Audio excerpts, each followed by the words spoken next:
Bihira ka naman. Si Tito kasi, pinapaya ko sa ako sa daan eh. Pati ba naman pamangkin natin pinapaya mo sa daan? Kuya, nakikipagliguan, batang-bata pa. Tama ang tito mo. Masyado ka pang bata. Di ka pa dapat nagbo-boyfriend. Oh, nakasimangot ka na naman na. Si Tito kasi, pinapaya ko sa ako sa daan eh. Ang bihira ka naman. Pati ba naman pamangkin natin pinapaya mo sa daan? Kuya, kitang-kita ko nandun sa daan. Alam ko ang ginagawa. Ano? Nakikipagliguan, batang-bata pa. Totoo ba yan, ha? Hindi po, O, ikaw, pambihira. Eh, ano naman gusto mo sa Alam nyo mga bata, mga sinungaling. Eh, ano naman problema mo? Eh, may itsura yung pamangkin natin. May itsura nga. Maganda. May itsura. Mabait. Mabait talaga. Oh, hindi po. Wait lang.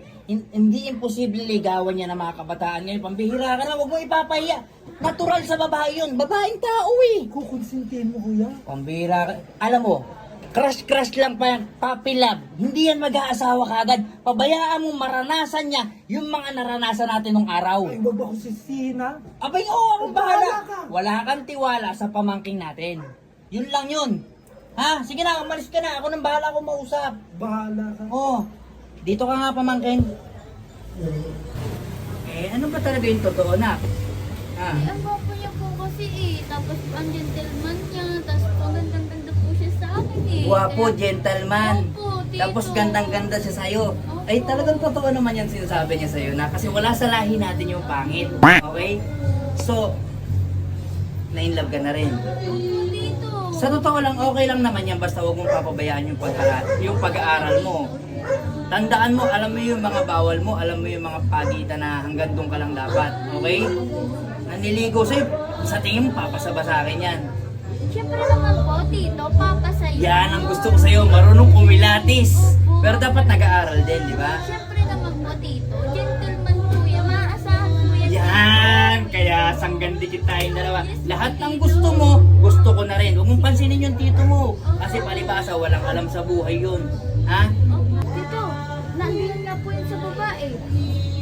Andiyan ka agad sa baba? Opo, tito. Nandiyan po yun. Abay, ano pang inaantay mo? Ipakilala mo sa akin. O sige na. Sige po, tito.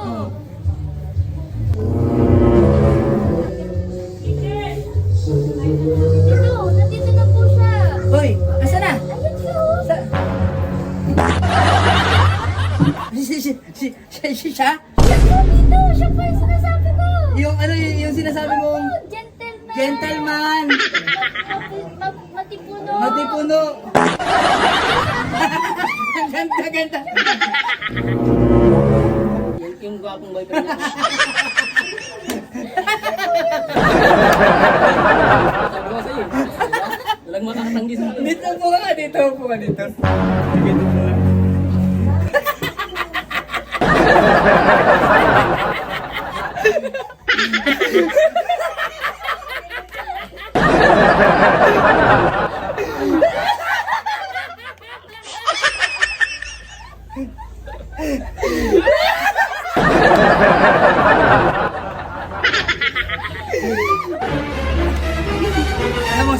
Alam mo sa totoo lang ha. Tama ang tito mo. Masyado ka pang bata. Hindi ka pa dapat nagpapaligaw, hindi ka pa dapat nagbo-boyfriend. Maraming pangarap na dapat mas unahin mo sa buhay. Naintindihan mo? Ha? At ikaw,